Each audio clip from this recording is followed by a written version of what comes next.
Nous nous retrouvons aujourd'hui aussi à Tel Aviv ici pour présenter les différents aspects de cette ville dans ce cadre magnifique du port de Tel Aviv, du Namal de Tel Aviv et pour essayer de connaître encore plus la ville de Tel Aviv et ses différents aspects. On va en parler avec Hana et Menachem qui sont du Bet Chabad de Tel Aviv donc Rov Trumpeldor. Bonjour Menachem, bonjour Hana, merci bonjour. d'être avec nous pour parler de ce Bet Chabad qui existe depuis combien de temps? Alors ce Bet Chabad il existe depuis, aujourd'hui c'est la 12e année, ça fait 11 ans déjà passé. Ouais. Et au prochain on a vu du monde passer. Bientôt la bar mitzvah alors. Bientôt la bar mitzvah.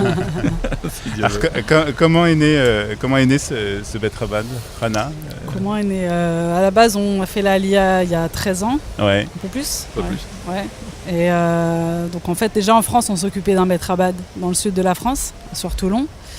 Et en arrivant en Israël, on a voulu un petit peu continuer ce qu'on faisait sur la France, mais bon, on était en Israël. Alors des fois on comprend pourquoi il y a des Bet Chabad dans certaines villes à l'étranger, Ouais. que ce soit en France, dans des villes un peu éloignées, ou que ce soit en Inde ou en Thaïlande, etc.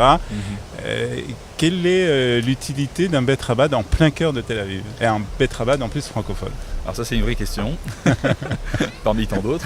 Alors, tout d'abord il faut savoir qu'à Tel Aviv il y a plus d'une cinquantaine de Bet Chabad dans Ouais. Tel Aviv. Il y a un Bet Chabad francophone central qui est Trumpeldor. Il y a 3 autres branches francophones qui servent en réalité comme tout Bet Chabad de personnes qui viennent à l'étranger. Quelqu'un qui va à l'étranger, qu'est-ce qu'il a besoin? Il a besoin de repères. Donc des fois ça va être juste la langue, quelqu'un qui parle sa langue. Des fois ça va être des questions pour pouvoir s'intégrer en Israël. Ça peut être pour une Brit Mila comme on l'a dit, ça peut être pour une Bar Mitzvah, ça peut être tout simplement pour signer un bail de location Ouais. qui est en anglais et en hébreu. Certains ne parlent pas l'anglais, Ouais. pas encore bien l'hébreu, donc on les aide également pour cela. Et c'est toute situation qui peut se passer, mais que lorsqu'on est affronté avec la langue au début, on a du mal. On trouve plus de facilité à venir parler avec quelqu'un qui parle français et qui est dans un Bet Chabad où on sait qu'en général on est là pour ouvrir, on ouvre la porte à tous quoi. Ouais. Donc dès que quelqu'un a une détresse, il sait qu'il est là, qu'il peut venir. Alors c'était lorsque vous avez décidé d'ouvrir ce Bet Chabad, vous avez senti une véritable nécessité d'ouvrir ce centre francophone en plein cœur de Tel Aviv? Alors en plein cœur de Tel Aviv, c'est le chaliar central, le Rav Gerlitsky qui s'occupe de cela. Ouais. Donc il y a eu un appel de plusieurs grands shluchim dans les grandes villes comme à Ashdod, Ashkelon, Natania. Bon, ça s'est fait depuis un petit moment déjà, mais il y a beaucoup de Aliyah qui s'est fait à ce moment-là en 2005. Donc beaucoup de shluchim israéliens sentaient qu'il y avait un besoin d'ouvrir une branche francophone. Effectivement, donc ils ont fait appel au Rav Azimov à Paris et comme ça on a démarré. Et effectivement, il y avait beaucoup de jeunes qui étaient là, et même des moins jeunes, de tout âge. À Tel Aviv, on sait que c'est une ville où ça brasse du plus jeune jusqu'au plus âgé. Tout le monde trouve son endroit ici. Donc on avait besoin d'être présent. Alors répondre à ces pour questions. ouvrir un Bet Chabad, un centre francophone, il faut un endroit. C'était facile de trouver un endroit On nous a- qui réponde aux besoins de la communauté francophone. Ça fait et, partie des choses qu'on nous a données tout de suite en arrivant. Le chaliar Parlez un peu, israélien ouais. qui nous a fait venir, il nous a tout de suite mis en contact avec une ancienne synagogue en fait, une qui synagogue n'était plus trop fréquentée parce plus que voilà, fréquentée. les gens étaient déjà partis du quartier. Et donc on a réouvert la synagogue, on a un petit peu rénové un peu vite fait pour pouvoir démarrer. Et oui, grâce à Dieu, on a eu un lieu tout de Alors, suite je bien. suis déjà passé bien dans centré. cette synagogue.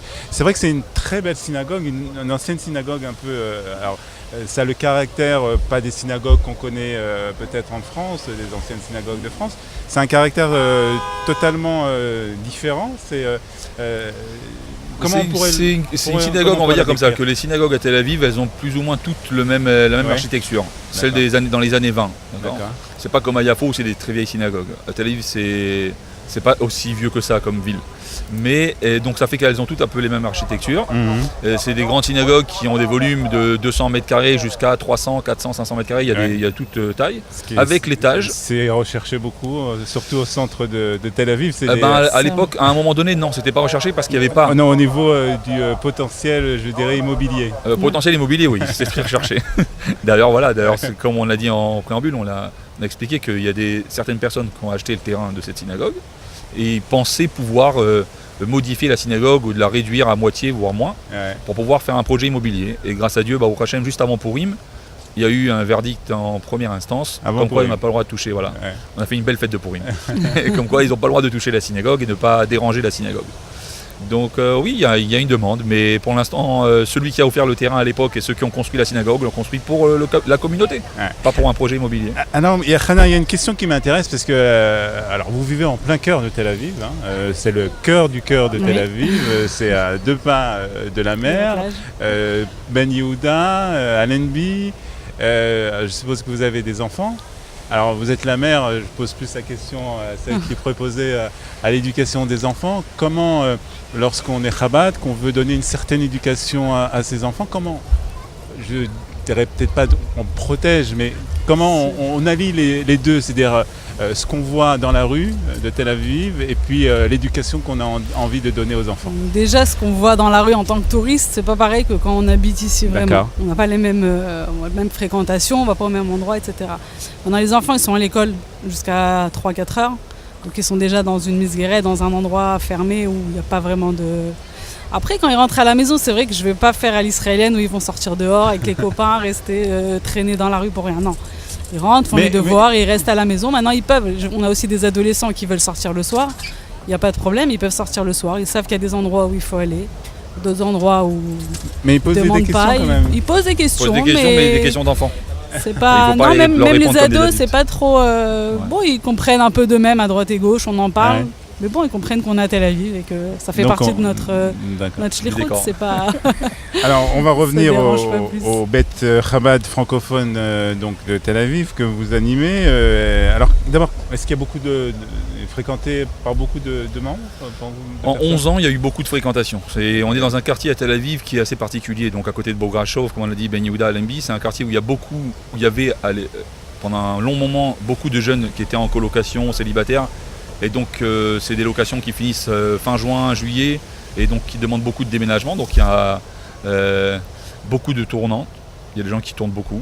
Beaucoup de passages. Et voilà, de passage. Même des gens qui habitent ici, qui ont fait leur alia, mais qui déménagent très souvent. Donc Mhm. tous les ans, pratiquement, ils déménagent. Il y a des retraités qui ont acheté ici et qui sont souvent en Israël, mais qui sont aussi souvent en France, parce qu'ils ont la famille encore, les petits-enfants à les voir, etc. Et entre tout ça, il y a les touristes. Donc Ouais. ça dépend des périodes, je dis, c'est comme les vagues. Des fois on est en haut, des fois on est en bas, des fois on est 10, des fois il n'y a pas de place. On est arrivé des fois où il y avait 200, 250 personnes, il n'y avait pas de place. Ouais. Au Hachem, et ça arrive encore aujourd'hui. C'est très aléatoire, vraiment c'est très aléatoire. Et quelles sont les activités qui sont proposées par votre centre?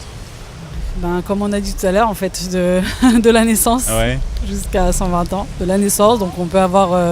Et il y a À la des naissance, activités. il y a des déjà cours avant des- qui sont, Oui, il y a des cours. ouais. Donc déjà, il y a les préparations à la bar mitzvah, préparation au mariage. Moi, je Ouais. prépare les mariés. Ouais. Et mon mari il prépare les mariés. Il peut marier aussi. Il fait les mariages. Donc on les aide aussi à monter le dossier à la rabbanout, à célébrer le mariage s'il y a besoin d'un rabbin francophone aussi. Après, ce soit pour les enfants, ça dépend des périodes de l'année aussi. Il y a des Les périodes où il y a Shabbat plus d'enfants. Voilà, on fait des shabbats pleins pour les Pour jeunes. les fêtes, bon, je sais pas. Est-ce Le que, vendredi soir. est-ce que en 13 ans, presque 13 ans, 12 ans d'existence, vous avez remarqué un changement dans le profil justement des personnes qui viennent s'installer à Tel Aviv? C'est plus ou moins le même profil, c'est toujours pareil, c'est des jeunes qui viennent, qui ont eu une expérience en France, quelle qu'elle soit, sans rentrer dans les détails, et qui veulent soit renouveler, soit recommencer, soit changer, soit oublier, chacun avec son expérience, on va dire, son problème psychologique. Et lorsqu'on arrive ici, c'est un renouveau.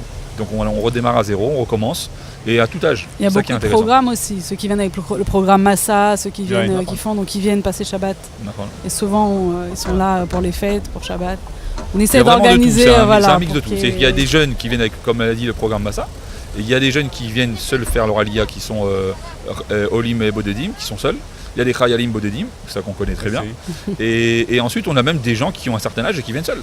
Ouais. Soit qui viennent en couple parce qu'ils ont fini en France et ils sont en jeunes retraités, donc ils sont encore jeunes, bien qu'ils sont retraités, et ils viennent profiter de Tel Aviv. Et donc là, souvent à cet âge-là aussi, on a des gens qui découvrent la Torah et les mitzvot. Parce qu'ils étaient occupés à travailler et préoccupés avec leurs soucis en France. Dès Il y en a qu'ils qui ont démarrent appris leur à retraite lire, ici, ils arrivent, ils viennent à 65 lire, ans. voilà, 50, 55 ans. Ils Ouais. apprennent à lire à l'Alphabet et voilà. Très bien. Est-ce qu'on peut vous trouver facilement Sur Facebook. Sur Facebook. Sur Facebook, donc, il y a Chana Tel Atal, Aviv. H-A-2-N-A, A-2-T-A-L. Ouais. Il y a Mendy Atal Tel Aviv, M-E-N-D-Y, A2TL Tel Aviv. Sinon, sur Google, vous faites la recherche Chabad francophone Voilà. Tel Aviv et vous donc tombez sur c'est Rehov Trumpeldor le numéro 28. 28. Voilà. Donc voilà, pour toute question que vous avez. Voilà, que ce avec soit, plaisir. Avec Avec plaisir. plaisir. si on Et peut puis on aider. peut orienter, toujours. comme on l'a dit tout à l'heure, il y a une antenne encore qui est ici à côté du Namal, une antenne sur Neve Tzedek et une antenne sur Ramat Aviv.